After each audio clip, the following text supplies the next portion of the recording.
ٹوٹا ہوا تارا قسط نمبر 24۔ تمہارا کل کا کیا پروگرام ہے؟ ہادیہ نے اس سے پوچھا تو وہ چونکی تھی۔ اس نے پلٹ کر ہادیہ کو دیکھا۔ جو تم کہو، ویسے میں نے سوچا کہ سیدھا گھر چلیں، وہیں سے کل ولیمہ میں شامل ہو جائیں گے۔ رابعہ نے اپنے خیالات کا اظہار کیا تھا۔ میں بھی یہی سوچ رہی تھی، ہادیہ نے بھی کہا۔ ارے آپ دونوں واپس ہمارے ساتھ گھر نہیں چلیں گی؟ عائشہ نے فوراً پوچھا تھا۔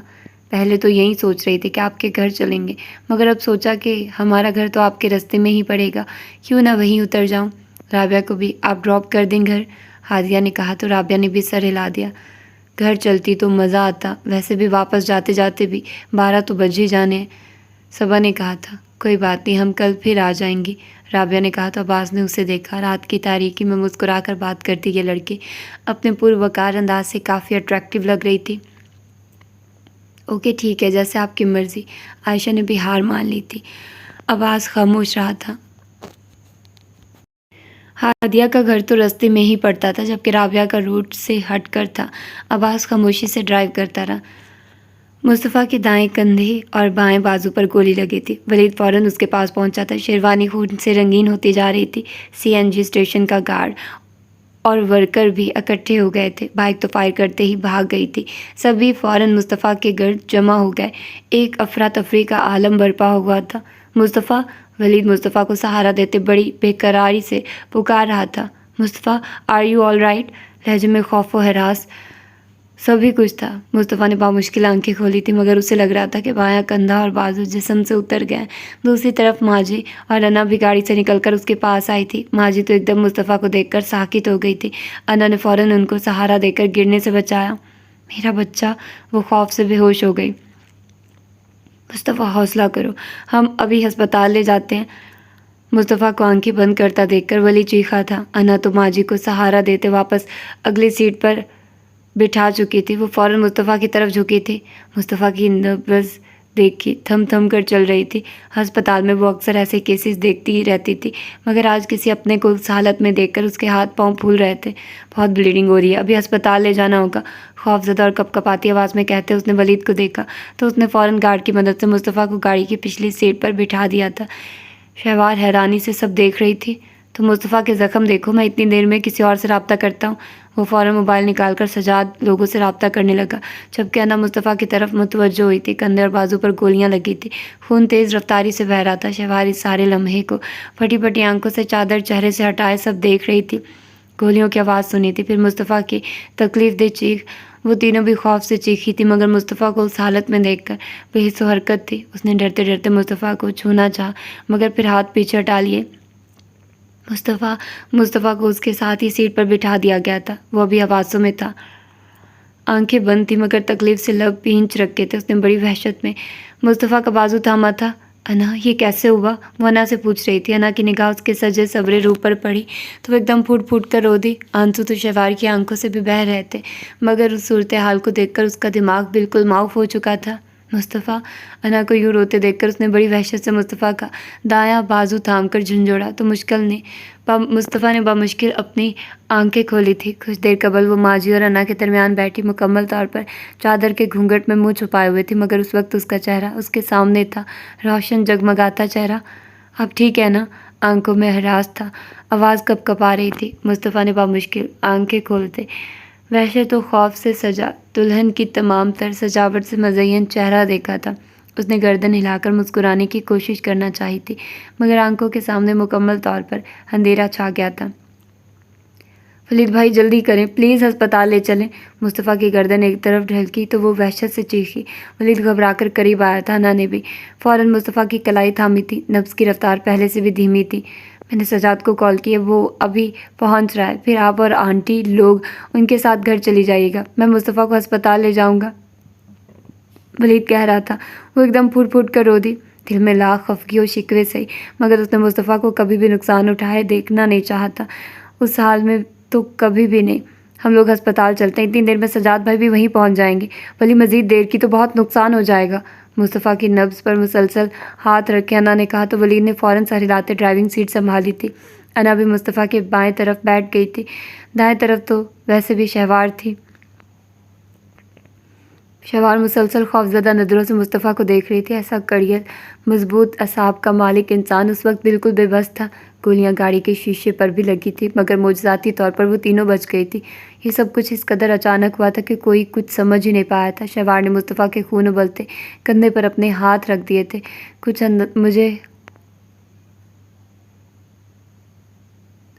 کچھ انداز ایسا تھا کہ جیسے خون روکنا چاہ رہی ہو، پھر اپنی چادر ہٹا کر وہ اس کے زخموں پر رکھ رہی تھی۔ ولی نے کئی بار مرر سے شہوار کو دیکھا، نہ خود اس قدر بلیڈنگ ہوتے دیکھ کر ہاتھ پاؤں چھوڑ چکی تھی۔ کچھ سمجھ نہیں آ رہا تھا کہ کیا کرے۔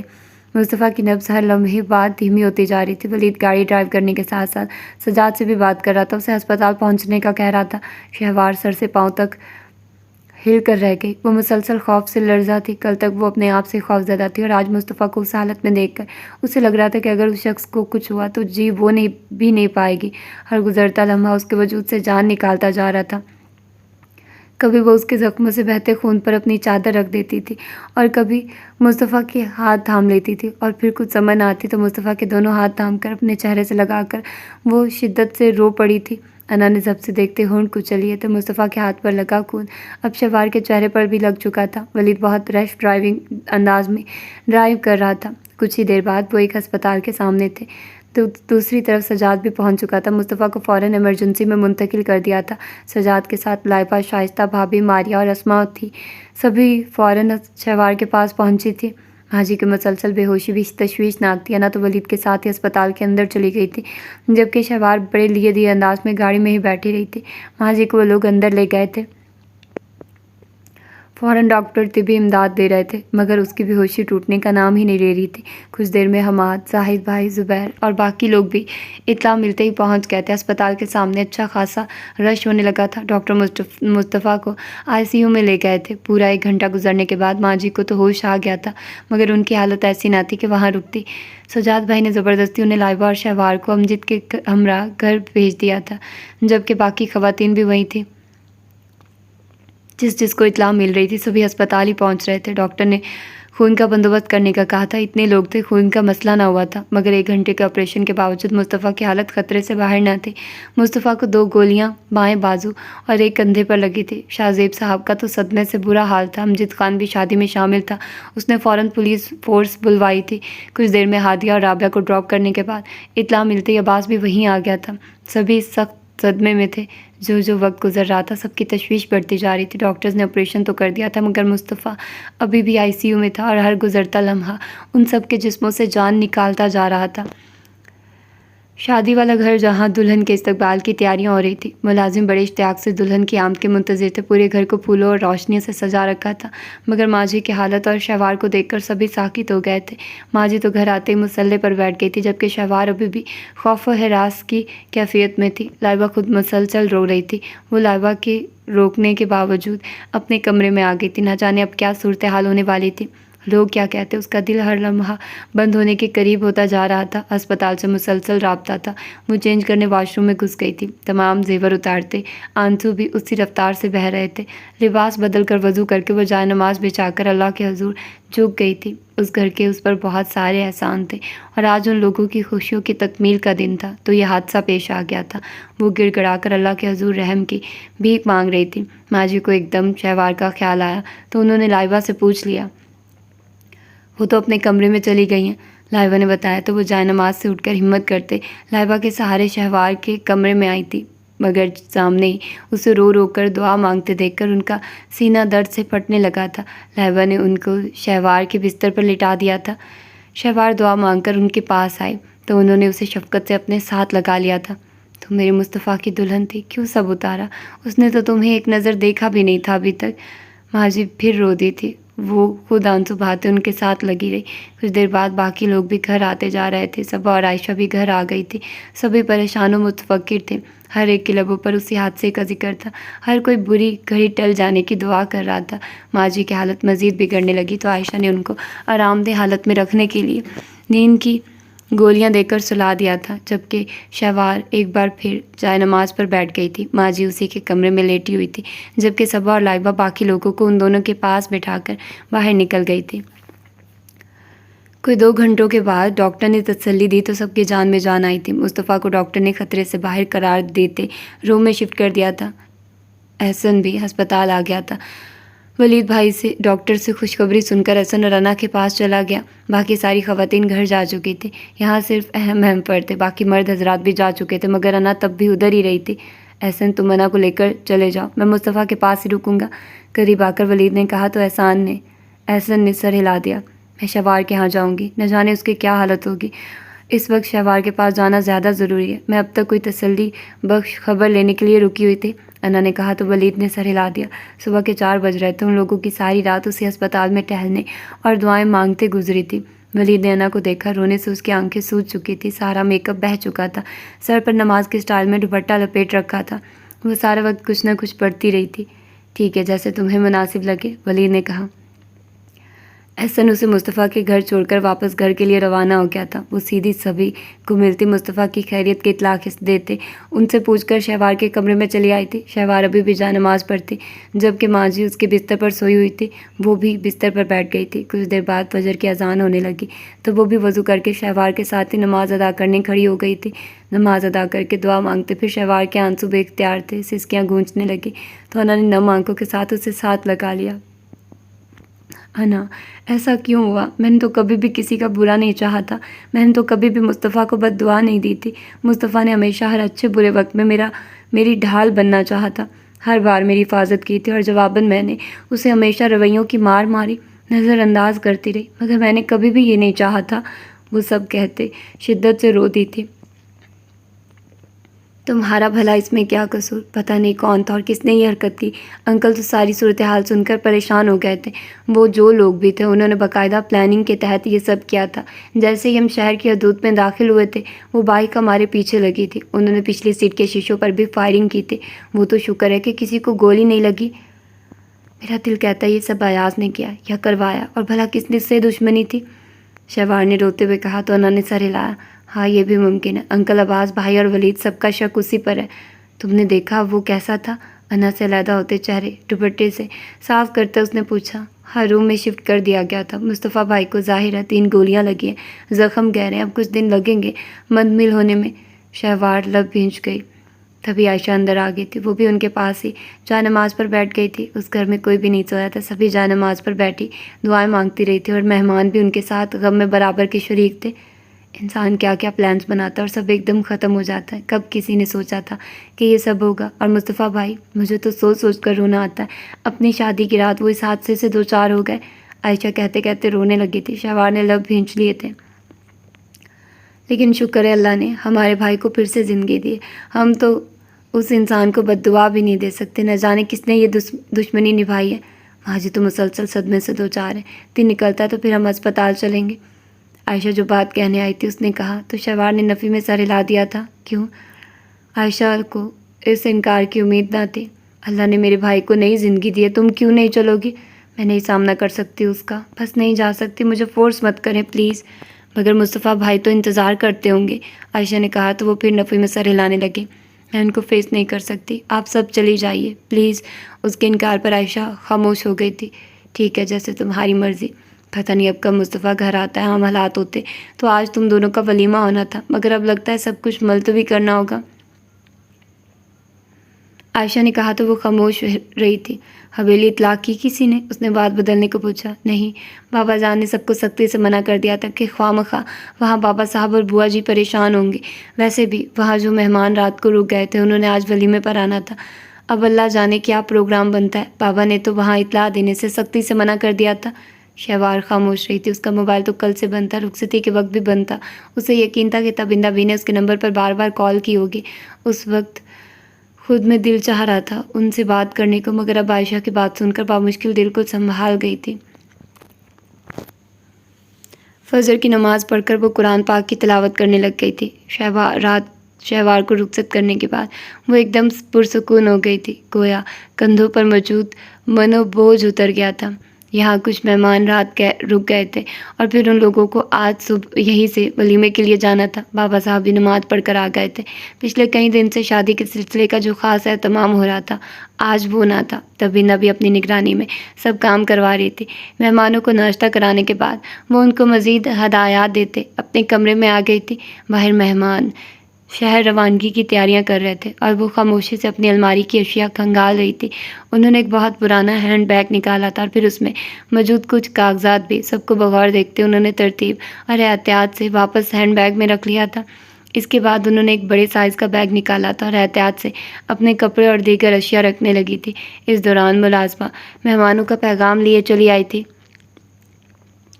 وہ بیگ بند کرتے باہر آ گئی تھی۔ یہاں رک جانے والے 10-12 مہمان اب شہر جانے کو بالکل تیار تھے، جن میں زہرا پھوپھو اور زینب بھی تھی جو رات ادھر ہی رک گئی تھی۔ وہ ان سب کے پاس آ گئی تھی۔ تم بھی چلتی تابندہ، شہوار تم کو دیکھ کر خوش ہوتی، زہرا نے کہا تو وہ مسکرا دی۔ شہوار کو میری طرف سے بہت پیار دیجیے گا، بس اتنا لمبا سفر کرنے کو دل اب آتا نہیں، کچھ دن بعد میں چکر لگاؤں گی۔ بابا صاحب بھی نہیں جا رہے، وہ بھی سفر کا کہہ کر انکار کر چکے ہیں، زینب نے بھی کہا تو تابندہ نے گہرا سانس لیا۔ مصطفیٰ اور شہوار کو بہت بہت پیار دیجیے گا، شہوار کو کہیے گا کہ 1-2 دن میں چکر لگا لیں، انہوں نے کہا تو زہرا اور زینب پھوپھو نے سر ہلا دیا۔ پھر ان لوگوں کے رخصت ہونے کے بعد 2 ملازمین کے پاس آ گئی تھی۔ وہ ان کو کچھ ہدایات دیتے پھر کمرے میں آ گئی تھی۔ انہوں نے سائڈ دراز سے ایک لیٹر پیڈ اور قلم نکال لیا اور پھر بستر پر بیٹھ کر کچھ لکھنے لگی۔ دوپہر تک وہ اپنے کمرے میں ہی رہی تھی۔ اس کے بعد وہ کمرے سے باہر نکل آئی تھی۔ انہوں نے سب ملازمین کو ایک جگہ بلا کر ان سب کو چند خاص ہدایات دی تھی۔ سب نے نہایت حیرانی سے ان کی ہدایات سنی تھی۔ ظہر کی اذان ہوئی تو بابا صاحب نماز پڑھنے نکل گئے تھے۔ وہ واپس اپنے کمرے میں آ گئی تھی، اپنا بڑا سا بیگ لے کر اچھی طرح چادر اوڑھ کر وہ باہر نکل دی تھی۔ ڈرائیور کو گاڑی نکالنے اور سامان رکھنے کا کہا تھا۔ آپ کہیں جا رہی ہیں؟ تاج تابندہ کی تیاری دیکھ کر الجھ گئی تھی۔ تابندہ نے سر ہلا دیا تھا۔ اتنا بڑا بیگ اور تابندہ کی تیاری یہی ظاہر کر رہی تھی یقیناً وہ کہیں بہت دنوں کے لیے جا رہی تھی۔ بابا صاحب نماز پڑھ کر آئیں تو ان کو کھانا دینا ہے، اور جب وہ کھانا کھا لے تو ان کو یہ لفافہ دے دینا۔ میرا پوچھے تو کہہ دینا تمہیں علم نہیں۔ ڈرائیور گاڑی نکال کر اندر سامان لینے آیا تو تابندہ نے تاج کو ہدایت کی تھی۔ تاج نے ناسمجھی کے عالم میں لفافہ تھام لیا تھا۔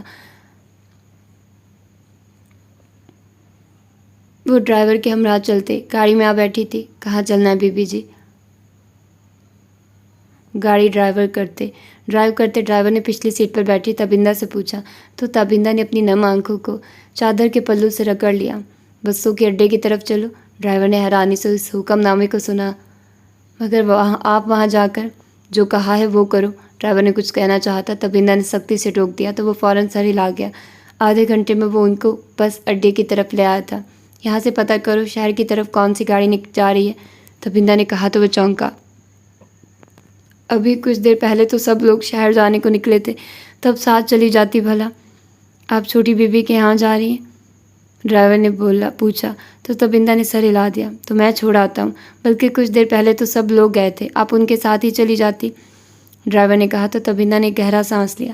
تب میرا پروگرام نہیں تھا، اچانک پروگرام بنا، انہوں نے کہا اور پھر ڈرائیور کو دیکھا جس کے چہرے پر ابھی بھی الجھن قائم تھی۔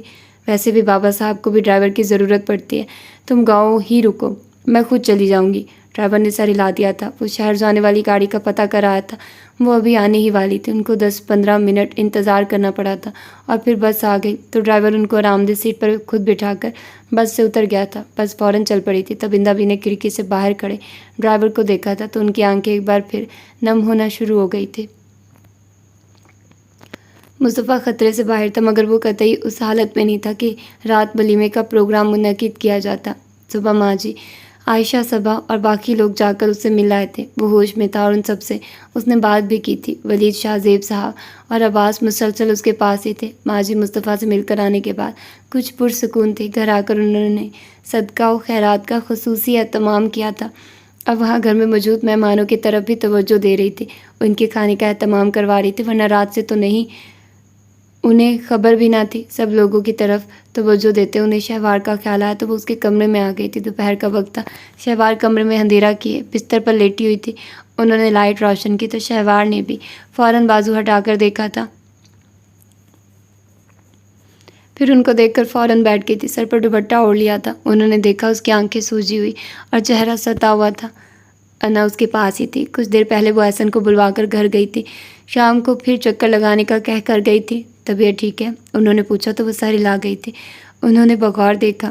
کل وہ اس قدر حسین لگ رہی تھی، ایک بار بھی اسے نظر بھر کر دیکھنے سے ڈرتی رہی تھی، اور رات اس نے اپنا سارا ہار سنگھار ختم کر دیا تو اس کے دل کو بہت تکلیف ہوئی تھی، اور اب اسے یوں گمسم دیکھ کر ان کا دل کٹا تھا۔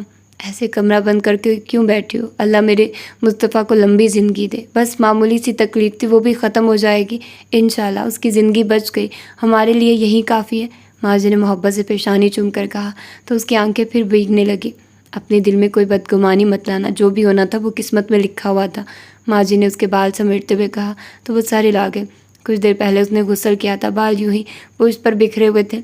اگر مصطفیٰ کی حالت تھوڑی بہت بھی اچھی ہوتی تو آج ہی ولیمہ کر لیتے، مگر ڈاکٹر نے سختی سے ہسپتال سے آنے سے منع کر دیا۔ اللہ مصطفیٰ کو ساتھ خیریت سے گھر لائے تو ولیمہ بھی ہو جائے گا، ٹھیک ہے نا؟ انہوں نے کہا تو وہ محض سر ہلا گئی۔ ابھی گاؤں میں کسی کو بھی اطلاع نہیں دی۔ زہرا کا فون آیا تھا، بتا رہی تھی کہ وہ لوگ شہر آنے کے لیے نکل چکے ہیں۔ میں نے بھی سب کو منع کر دیا ہے کہ ابھی کچھ نہ بتائیں، یہاں آ جائیں، پھر تسلی سے سب کچھ پتہ چل ہی جائے گا۔ امی بھی آ رہی ہیں اور بابا صاحب بھی؟ ماضی سے دونوں کا سن کر اس نے پوچھا۔ اس کا تو مجھے بھی نہیں پتہ، ہو سکتا ہے دونوں ساتھ ہو۔ تم اپنی امی کے ساتھ سامنے رونا بالکل نہیں، ورنہ اس کے دل کو تکلیف ہوگی۔ ماجی نے سمجھایا تو اس نے سر ہلا دیا۔ اس وقت اس کا شدت سے جی چاہ رہا تھا کہ تابندہ بھی ایک دم اس کے سامنے آ جائے اور وہ ان کی گود میں منہ چھپا کر شدت سے رو دے۔ ابھی اٹھو، سب کے ساتھ چل کر بیٹھو، کچھ ذہن بدلے گا، ماجی نے اٹھتے ہوئے کہا تو وہ سر ہلا کر ان کے ساتھ ہی اٹھ گئی تھی۔ ویسے بھی اب اس کمرے کی بجائے تمہیں مصطفیٰ کے کمرے میں ہونا چاہیے تھا، ماضی نے کہا تو وہ نظر چرا گئی تھی۔ دوپٹہ درست کرتے وہ ان کے ساتھ باہر نکل آئی تھی۔ مصطفیٰ کے کمرے کے پاس سے گزرتے مہرالنساء ایک دم رکی تھی۔ انہوں نے شہوار کو بھی دیکھا تھا، وہ بھی کمرے کے دروازے کو دیکھ کر کنفیوز ہو گئی تھی۔ کمرے کے دروازے پر پھولوں کے ساتھ بڑا سا ویلکم لکھا تھا، دیوار پر بھی پھولوں کی لڑیاں لٹک رہی تھی۔ رات عباس آرڈر دے کر گیا تھا، ہماری غیر موجودگی میں آفس کے کچھ لوگ آ کر ڈیکوریٹ کر گئے تھے۔ عباس لیپ ٹاپ پر ان کو ہدایات بتا رہا تھا، اس کو اسکائپ پر سارا کمرہ دکھا رہے تھے، ساتھ ساتھ مجھے بھی، اور کل سے کمرہ لاک تھا، کوئی گیا ہی نہیں۔ مہرالنساء نے کہا تو وہ لب بھیج گئی۔ تم رکو، میں چابی لاتی ہوں، کسی ملازمہ کے پاس ہوگی، وہ کہہ کر چلی گئی تھی۔ شہوار خاموشی سے خوبصورت انداز میں سجی دیواروں اور دروازے کو دیکھتی رہی تھی۔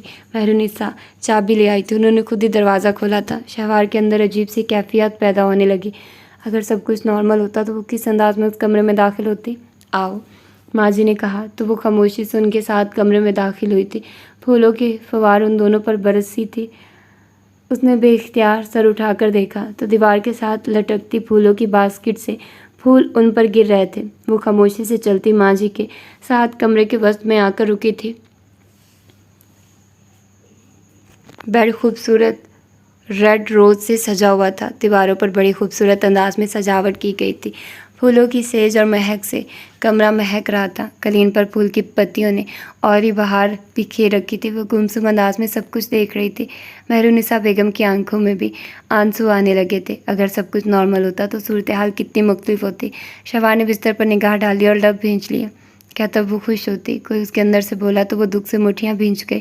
شاید تب اس کا ریاکشن کچھ اور ہوتا، تب وہ کبھی بھی اس سجاوٹ کو نگاہ بھر کر نہ دیکھتی، تب تو وہ شاید مصطفیٰ سے لڑتی جھگڑتی یا پھر وہی پرانی باتیں دہراتی، مگر اب سب کچھ مختلف تھا۔ اس کے دل پر شدید چوٹ لگی تھی۔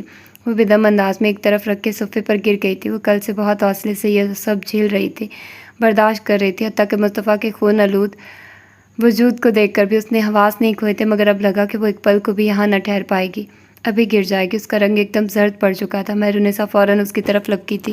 کیا ہوا شہوار؟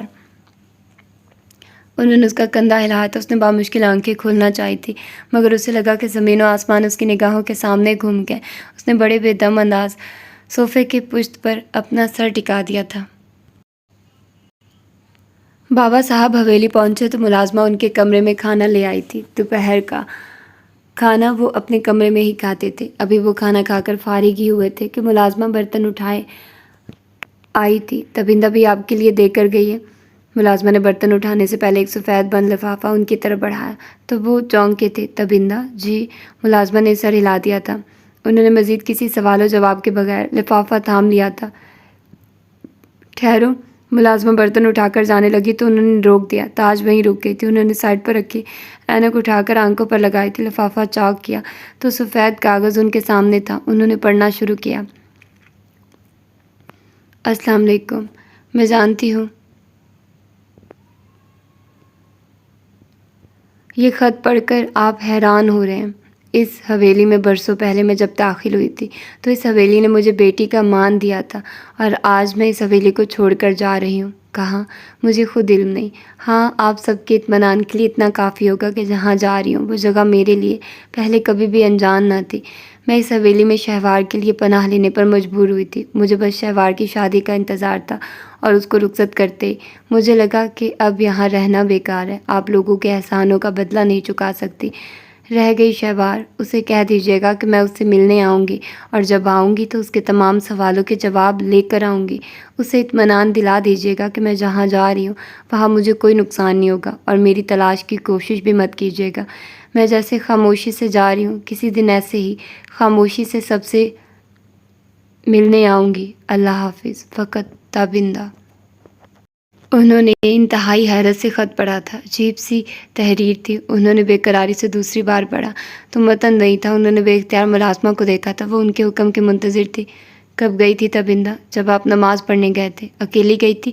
انہوں نے بے قراری سے اگلا سوال کیا تھا۔ نہیں، ڈرائیور چھوڑنے گیا تھا۔ کچھ بتایا تھا کہاں جا رہی ہیں؟ انہوں نے پھر پوچھا۔ ملازمہ نے نفی میں سر ہلا دیا۔ بس یہ لفافہ دیا تھا اور اس سے پہلے سب ملازموں کو بلوا کر کچھ ہدایات کی تھی کہ حویلی کا خاص خیال رکھنا ہے، کوئی کوتاہی نہیں کرنا، آپ کا بھی خیال رکھنا ہے، وقت پر کھانا وغیرہ دینا ہوگا، ہر چیز کی نگرانی کرنا ہوگی۔ انہوں نے بے اختیار لفافے کو دیکھا تھا۔ ڈرائیور جب واپس آئے تو میرے پاس بھیجنا۔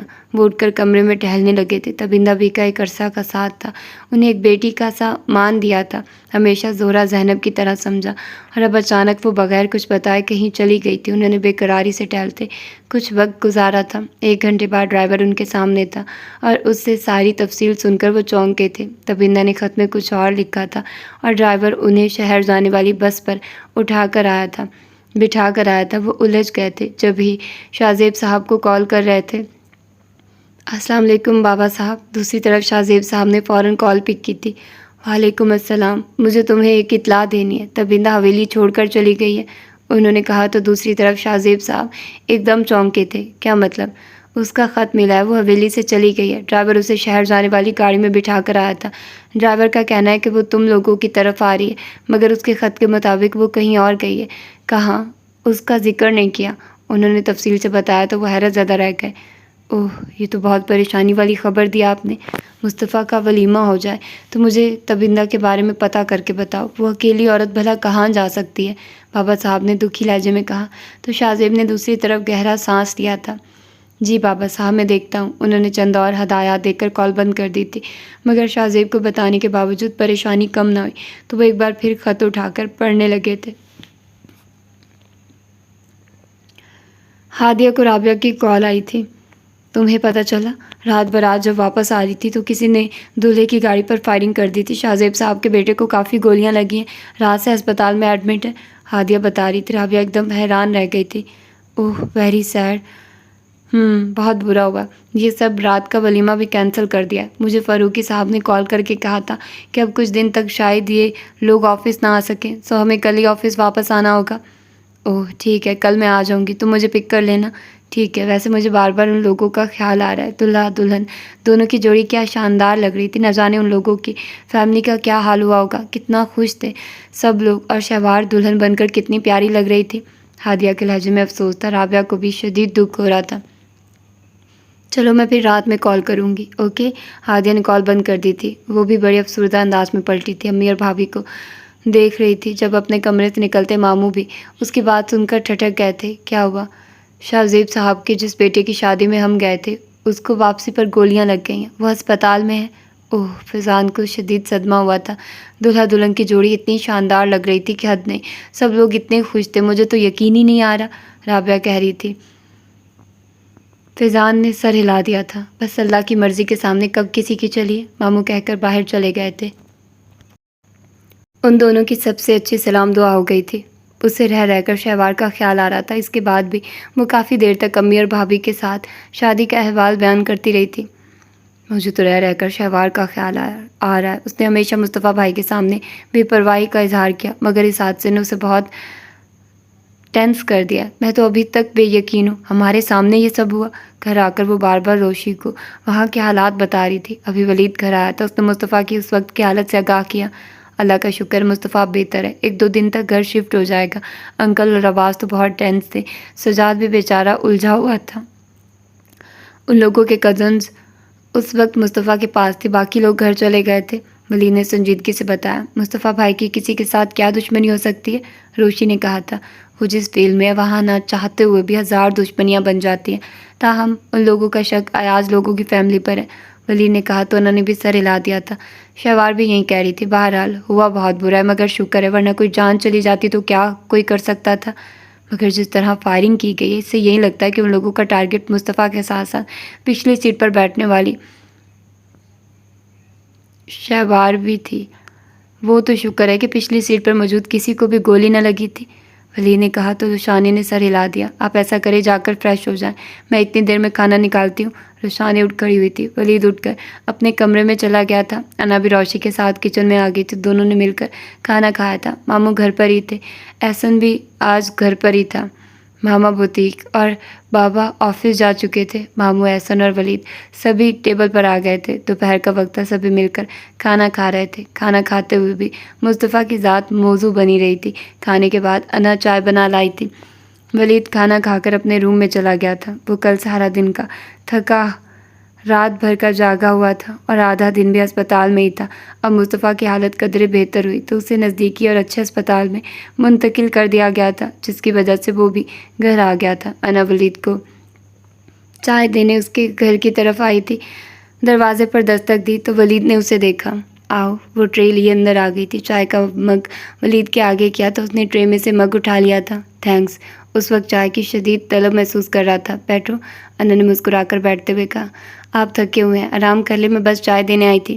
نہیں، کھانا کھا کر اب نہیں لیٹوں گا۔ چلو آپ باہر بیٹھتے ہیں، ویسے بھی مصطفیٰ کو لے کر میں بہت ٹینس ہوں، نیند نہیں آئے گی۔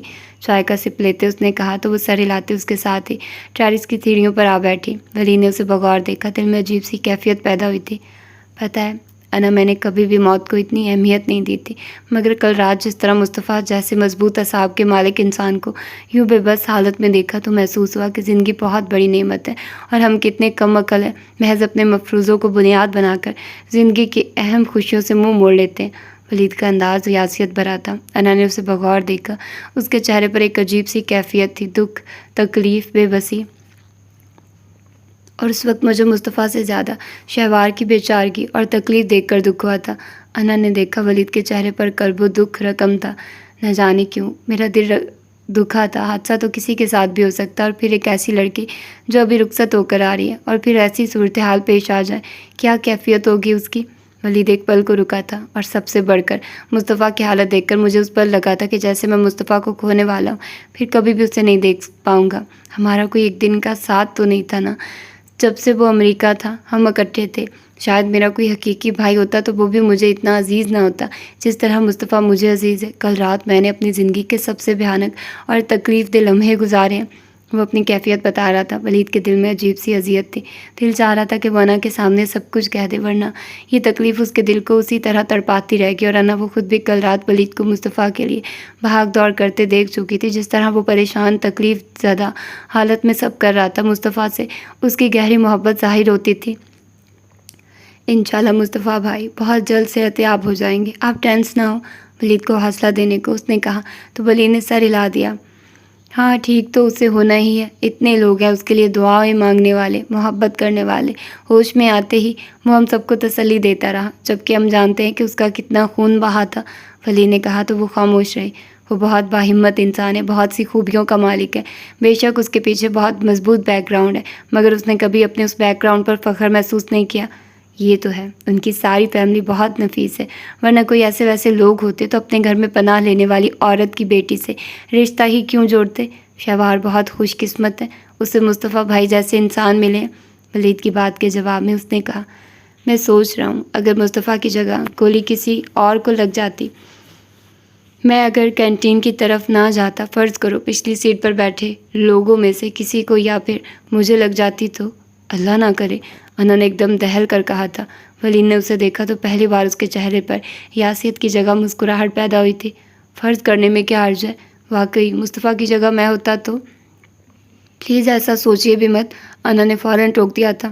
میں تو ابھی تک ان لمحوں کے خوف سے نہیں نکلی، اس نے سختی سے کہا تو ولید مسکرا دیا۔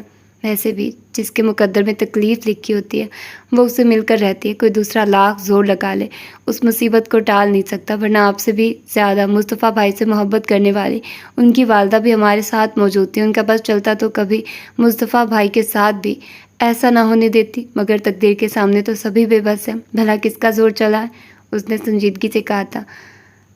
سبھی مصطفیٰ کی عادت کو آ رہے تھے مگر شہوار نہیں آئے۔ میں نے فیل کیا مصطفیٰ اس کی آمد کا منتظر تھا۔ ولید چائے ختم کر چکا تھا، خالی مگ سائڈ پر رکھتے ہوئے کہا۔ وہ کہہ رہی تھی کہ وہ ابھی اس حالت میں مصطفیٰ کا سامنا نہیں کر سکتی۔ وہ مصطفیٰ سے شرمندگی محسوس کر رہی تھی تو کسی نے زور بھی نہیں دیا تھا۔ ویسے بھی ان کے گھر میں اس قدر مہمان تھے، نہ جانے کون کیا کہتا اور کیسے بولتا۔ وہ تو سارا وقت کمرے سے باہر بھی نہیں نکلی تھی۔ انا نے گہرا سانس لیتے یہ سب بتایا تو ولید نے سر ہلا دیا تھا۔ تم پھر ان کے ہاں جاؤ تو شہوار کو سمجھانا کہ مصطفیٰ سے جا کر مل آئے، ولید نے مزید کہا تو اس نے سر ہلا دیا تھا۔ ہاں میں کال کرتی ہوں تو بات کروں گی، وہ کہہ کر خالی مگ لے کر اٹھ کھڑی ہوئی تھی۔ ابھی بیٹھو نا، ولید ابھی وہاں اس کے ہمراہ کچھ دیر اور بیٹھنا چاہتا تھا۔ اس نے کہا تو وہ ٹھٹکی، آپ تھک گئے ہوں گے، میرا خیال ہے کہ آپ کچھ دیر آرام کر لیں۔ نہیں، ابھی روم میں جانے کا موڈ نہیں ہو رہا، تم پلیز بیٹھو تو صحیح۔ ولید نے اسے اسی طرح کھڑے دیکھ کر دوبارہ ہاتھ پکڑ کر اپنے ساتھ والی سیڑھی پر بٹھا لیا تھا جہاں وہ پہلے بیٹھی ہوئی تھی۔ آج آپ بہت عجیب سے ہو رہے ہیں، انا نے ولید کے ہاتھ سے ہاتھ نکال کر کہا تو وہ مسکرایا۔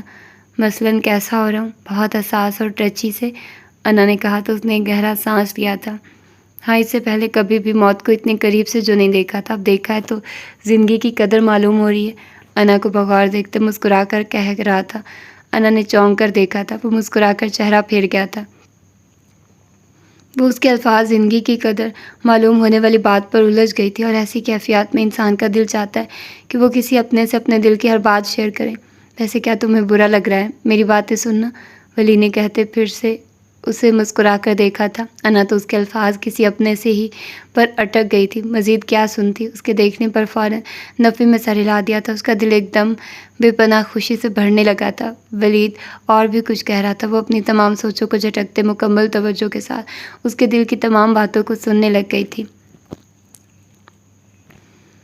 بس نے ان کو اڈے پر اتار دیا تھا، ان کے ساتھ ان کے 2 بیگ تھے۔ تبندہ نے بامشکل وہ بیگ گھسیٹے تھے، اڈے کے اندر سے ہی وہ ایک رکشہ مل گیا تھا اور اس رکشے والے کو اچھی طرح ڈریس سمجھا کر بیٹھ گئی تھی۔ مغرب کے وقت وہ اپنی منزل کے سامنے پہنچی تھی۔ رکشے والے نے ان کو مطلوبہ مکان کے سامنے اتار دیا تھا۔ وہیں ارد گرد اونچے اونچے شاندار گھروں میں ایک پرانا گھر تھا جس میں وہ چند ماہ پہلے بھی آ چکی تھی۔ رکشے والا ان کے بیگ اتار کر گھر کے دروازے کے سامنے رکھ کر اپنا کرایہ لے کر چلا گیا تھا۔ انہوں نے دروازے پر دستک دی تھی۔ دروازہ 12-13 سال کے بچے نے کھولا تھا۔ وہ ان کو دیکھ کر حیران ہوا تھا۔ آپ کون ہیں؟ میں تابندہ ہوں، اندر سے کسی بڑے کو باہر بھیجو، انہوں نے کہا تو وہ سر ہلا کر چلا گیا تھا، اور پھر کچھ دیر بعد اس بچے کے ساتھ ایک خاتون بھی چلی آئی تھی۔ السلام علیکم، انہوں نے سلام کیا تو وہ خاتون چونکی تھی، سر ہلا کر جواب دیا تھا، کیا میں اندر آ سکتی ہوں؟ عجیب وقت تھا ان کو اپنے گھر میں داخل ہونے کے لیے اجازت درکار تھی۔ خاتون نے الجھ کر دیکھا، مگر آپ کون؟ وہ پوچھ رہی تھی۔ بیٹا میں کچھ عرصہ پہلے آئی تھی، شاید آپ کو یاد ہو، انہوں نے آہستگی سے کہا تھا۔ اچھا آپ وہی ہیں نا جو چند ماہ پہلے اماں جی سے ملنے آئی تھی؟ تبندہ نے سر ہلا دیا تھا۔ اچھا آپ آ جائیے اندر، عورت نے دروازے سے جگہ دیتے کہا تھا۔ یہ میرا سامان بھی ہے، انہوں نے اپنے 2 بڑے بڑے بیگز کی طرف دیکھتے کہا۔ میرا بیٹا رکھ لیتا ہے اندر۔ وہ اندر آ گئی تھی۔ بالکل ویسا ہی گھر تھا جیسا وہ برسوں پہلے چھوڑ کر گئی تھی، بس صحن میں موجود پودوں کی جگہ پکی اینٹوں کا فرش تھا، اور اندر کی طرف بڑھتے انہوں نے بے اختیار سیڑھیوں کی طرف دیکھا۔ اوپر والی منزل پر بنے کمرے دیکھ کر ان کے اندر عجیب سی کیفیت پیدا ہونے لگی تھی۔ دیکھیے اماں جی کون آیا ہے؟ وہ اس عورت کے ساتھ ایک کمرے میں آ گئی تھی، عورت نے کہا۔ بستر پر بیٹھی خاتون نے پلٹ کر دیکھا تھا، نظر کمزور تھی، شام کا وقت تھا، لائٹ آف تھی، اندھیرے میں کچھ سجائی نہ دیا۔ کون آیا؟ اس ضعیف خاتون نے پوچھا تھا۔ السلام علیکم خالہ بھی، میں تابندہ ہوں۔ تابندہ نے خود ہی آگے بڑھ کر اپنا تعارف کرا دیا تھا۔ تابندہ؟ وہ ضعیف خاتون ایک دم چونکی تھی۔ دوسری خاتون نے جلدی سے سرہانے پڑی اینک اٹھا کر ان کی آنکھوں پر لگائی تھی۔ وعلیکم السلام۔ تبندہ کو اینک کی مدد سے دیکھتے ہی انہوں نے فوراً باہیں واہ کر دی تھی۔ تبندہ کی آنکھوں سے بے اختیار آنسو بہنے لگے تھے۔ ضعیف خاتون بھی رو رہی تھی۔ دوسری خاتون خاموشی سے یہ منظر دیکھ رہی تھی۔